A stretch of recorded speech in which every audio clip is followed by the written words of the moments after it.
Cape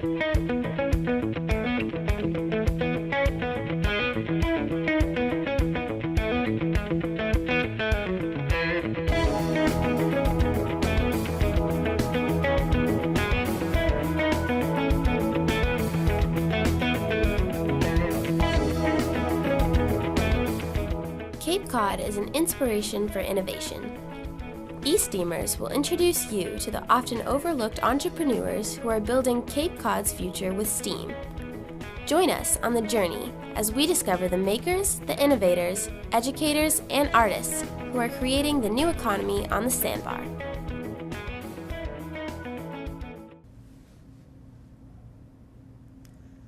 Welcome to eSTEAMERS. I'm your host today, Paula Hersey, and we're talking water. Lots of water, 550 miles, over 550 miles of water surrounding Cape Cod.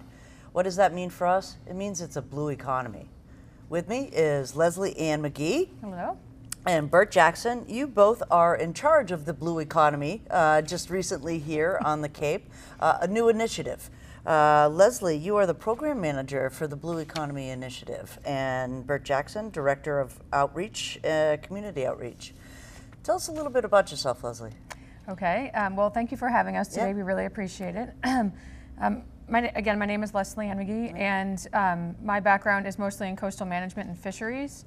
I grew up in a coastal community in Massachusetts and served the Commonwealth as the director of coastal zone management for a few years, and worked in fishery for 15 years, and my life and my work and my family are all connected to the ocean, so it makes sense for me to get involved in this project and help folks get better connected and to grow our economy, which is largely based in our region on things that happen around coastal and ocean areas and even inland lakes as well. Fantastic. And Bert, who are you? Who am I? Well, among other things, I'm president of the Cape Cod Technology Council, also a member of the Smarter Cape Partnership, which is an organization that includes the Cape Cod Chamber, the Cape Cod Commission, the Tech Council, and 6 other regional organizations. We've been talking about the blue economy for a couple of years, and it's very exciting to actually have support from the state through the Seaport grant so that we can pursue this and take it to the next level. Right, so the grant recently came into being from the Seaport Economic Council. What is the blue economy? We throw that term out, and I would like our viewers to understand what that actually means. So the blue economy is all about water. Okay. It's all about water. So we live in a region where the blue economy has always been here. Since the first settlers were here, they were fishing, they were working the ponds, they were working, dealing with the water supply here. It's always been a part of us. As you mentioned, we have over 550 miles of coastline. Just on Cape Cod, you add in the South Shore, you add in the islands, lots of water. 364 ponds on Cape Cod. I think 53 watersheds on Cape Cod.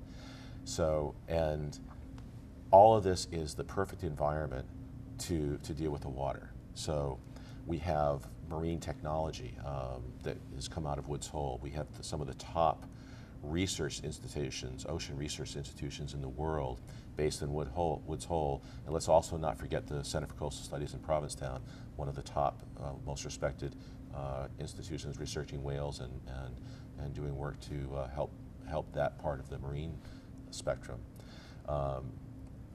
Fishing and other kinds of aquaculture have been a huge part of the Cape for hundreds of years. And there's the recreation aspect of the blue economy. That's one of the main reasons that people come to Cape Cod from a vacation standpoint, is either to take advantage of our beaches that are along the water, to be boating, to be fishing, to be kayaking in our estuaries and our ponds. This is all part of what makes up this blue economy. So how do we take that and then leverage that and build upon that? So about 95 years ago, the economy on the Cape was faltering. Commercial fishing, whaling was going away. The population was diving on the Cape. So an effort was made to, what's going to be the driving economic force for the next 100 years?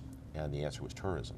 And so for last 95 years or so, tourism has been the driving economic factor on Cape Cod.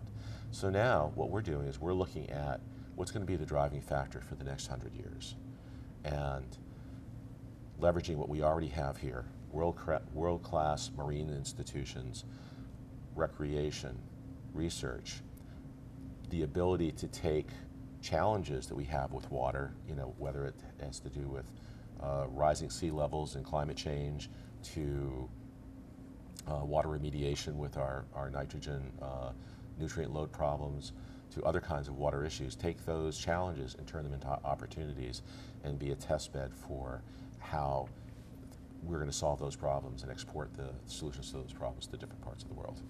So this is phase one, Leslie Ann. Phase one of the blue economy. What are your industries associated? What are you going to do in phase one with industry here down on the Cape? STEAM industry, science, technology, engineering, art, and math. We've talked that it's recreation and science. Can you give me any indication of where that phase one, what you're going to look at to kind of go further with the economy? Sure. We're really, really lucky with the support of the Cape Cod Chamber of Commerce, where Bert and I are both supporting this project, to have an advisory committee specifically for our Blue Economy project that's made up of businesses and individuals and policymakers from all over the Cape to help us steer this project forward. As you mentioned, the Seaport Economic Council funding, which we have been really fortunate to receive. It's a one-year grant, and in that 1 year, our plan is to come up with a plan.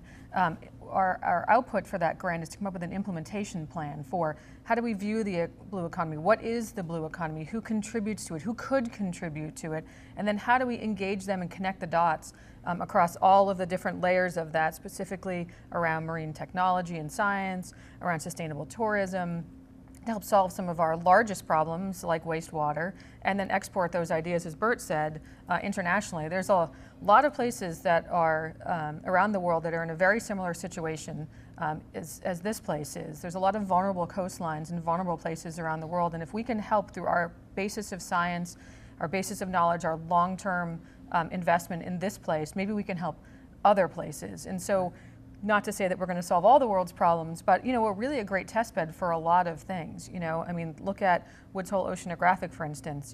Finding the Titanic. How do you do that? It's not just finding a ship. It's how do you build those technologies and invest in the people and get the folks with the right skills and the people who grew up here and grew up around water to stay here and work, or to export or import people who want to work here because it's really the coolest place to be. It's surrounded by water, surrounded by cool things to do. It's surrounded by really smart people who are in a supportive community, and that leads to economic growth, and that's what our project hopefully will produce.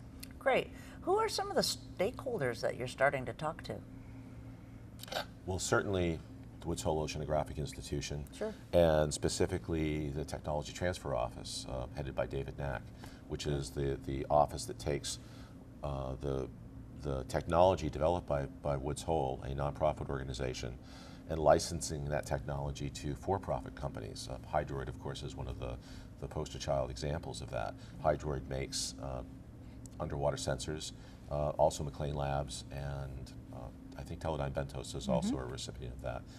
But there's another aspect of this technology transfer that's very interesting. There's a company called Cape Cod Associates that's using the blood of horseshoe crabs, horseshoe crabs, yeah, to develop some sort of medical.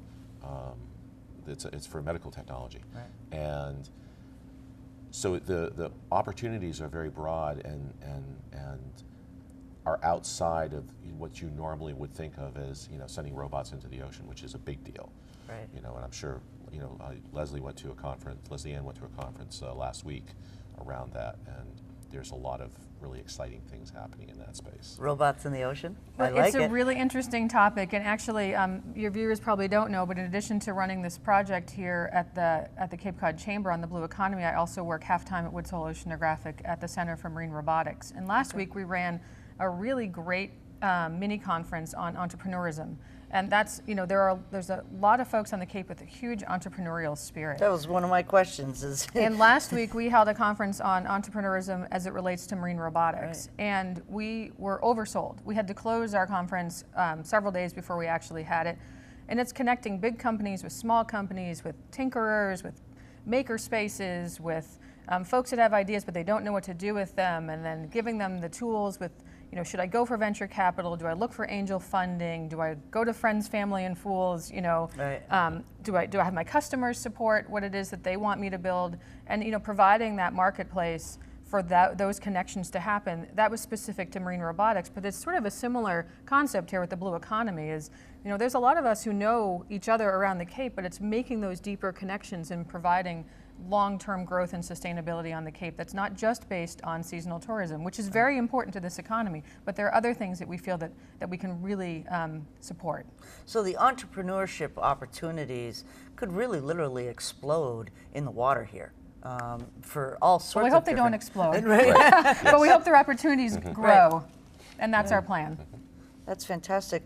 What are some of the job skills that you think will be needed in the blue economy in the coming years? Well, one of the presentations that we had last week at our entrepreneurship forum was about the macroeconomic approach to what's happening in the economy, and in that particular presentation, which was given by Paula, who's an economist over at Hui, the general takeaway was that the manufacturing economy is changing.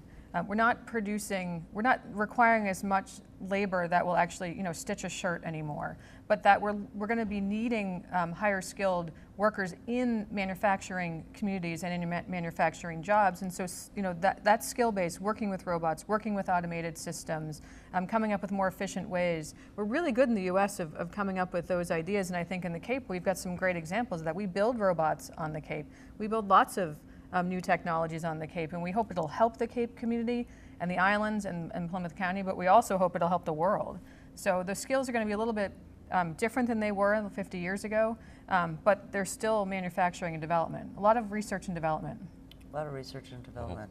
So that STEM push in the lower schools is really more critical than ever, that some of these folks who have grown up on the Cape are in school now will come back and have those STEM skill sets to work in the companies that will be part of the blue economy. Exactly, exactly. And I would argue, in addition to that, some of the soft skills. I mean, I'm the program manager on this particular project. I didn't go to school for program management. A lot of that's on-the-job training. A lot of that's experience. The ideas of conflict resolution, negotiation, program management, working with others, coming up with strategic visions and implementing them.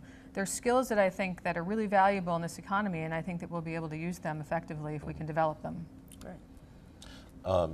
Just to add on to that, I mean, some of the specific things that I see, obviously mechanical engineering, electrical engineering, but also, I think as Leslie Ann alluded to, is business skills, business administration, intellectual property law.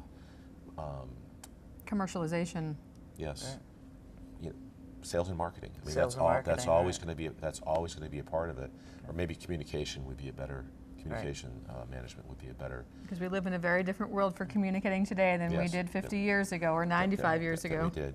But one of the things I think that's important is, Leslie Ann and I were talking about this earlier, is how do you bring people into this space? Because Leslie Ann said this isn't cool, and I think that part of our challenge is to show that it really is cool. Right. And what we're doing is finding the Titanic, finding the Air France jet, or the El Faro. We just recently helped find the black box at El Faro through Woods Hole, working with National Transportation Safety Board, and it affected people here. It affected Mass Maritime, and affected folks in my town, and being able to literally get in the water and do that. So one of the things we've been talking about is the culture of blue, and this culture of blue is something that is inherent in Cape Codders. People who are born here and grow up here, or people who move here, we have an emotional attachment to the water. We like to look at the water. I mean, how many times either you or I, Paula, at the end of a hectic day, just go down to the beach and just watch the water for a little bit. Right. I have to do that in the middle of the day sometimes. there's an affinity for that, and kids who grow up here, they grow up learning how to shellfish, they learning how to fish. They grow up with a respect for the waters and and both the marine and the aquatic end of the water. And I think that it's important not to forget the aquatic end. And for those who are not in the biology set, marine usually means ocean, and saltwater, and aquatic usually means freshwater. And we have a very interesting ecology of aquatic ecology on the Cape in addition to our marine ecology. So there's a real sensitivity to that, and I think that there's a real opportunity through our education system to leverage that, to bring students here on Cape Cod up through and showing them the possibilities of, you can be a mechanical engineer and build robots at Hui. You can be an electrical engineer and work on the circuit boards that control the robots, or other kinds of things. I mean, there's this whole idea of Internet of Things, where you have devices that are connected directly to the internet, is something we've been talking about in the Tech Council for a number of years. And the ability to have small industries, planted on Cape Cod with well-paying jobs, employing people with well-paying jobs, is something that I think is going to be a real boon for us. So, with the blue economy now kind of gaining some traction, what's your next steps in this phase one? I know you're charged with this huge task, because there's going to be phase 3, 2, 4, 6, 8, we hope. So this first phase one, kind of give me a day in the life of the program manager. I mean, it seems like this incredibly daunting task to kind of pull all of this together to realize that there's a phase 2 and 3. There's a really wonderful book out there that I recommend to all high schoolers and college students, and it's a book called Bird by Bird by Anne Lamott. And the whole concept is that she was struggling to write a research paper in school, and her father came up to her and said, just take it bird by bird.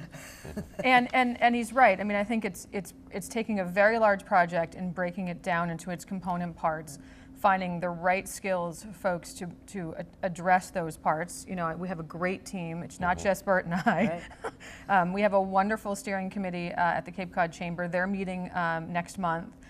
We are going to ask them for input on certain pieces of our project so they can guide us in our direction. One of our major thrusts right now is to do some social mapping.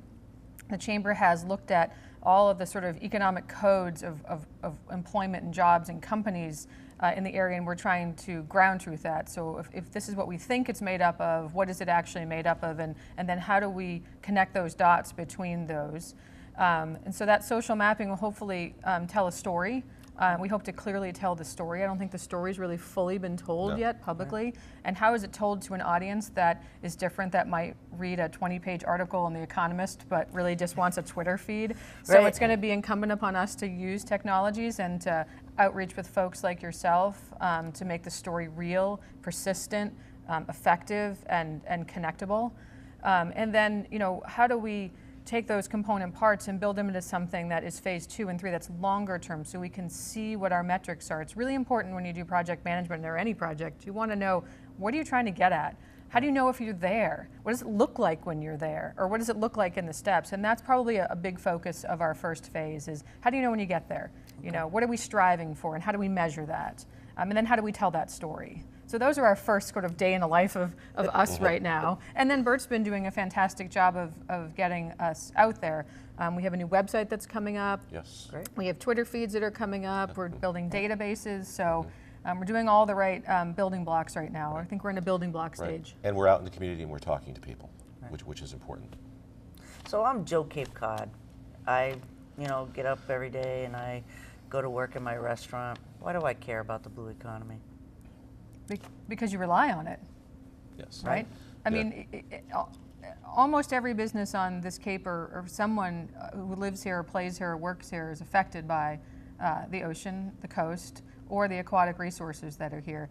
The Joe Cape Cod that runs his restaurant is dependent seasonally, certainly, on certain types of populations to come here. But those high season isn't going to last him all year long. Right. So he wants a robust economic situation where people are going to come into his restaurant on a Thursday night in the middle of February and eat. And in order to do that, you need people who have certain resources and have a strength of their own livelihood, that they know that they can go there on a Thursday night and it's okay. And you know, he needs that, and that's somehow back related to the blue economy. Right. So one of the things that I've had people ask me is, what is the blue economy, and how do you define that? And in a very broad sense, you can say that, well, everything on the Cape is the blue economy, because as Leslie Ann said, everything is touched into that, and the money that comes into the Cape as a result of our aquatic life. I hate to use the word trickle down, because for a couple of reasons. You sound like Ronald Reagan. No, because it sounds like a pun. Oh, that too. That too. But so we've been thinking about this in a couple of different ways. They're the producers and the beneficiaries. So producers of the blue economy would be the fishermen and the marine aquatic folks, and the beneficiaries are Cape Cod Hospital, the restaurants, etc. Okay. Paul Niswicki from the Commission used the term the dark blue and the light blue economy, which I thought was kind of neat. Ah, that's interesting. Yeah, so.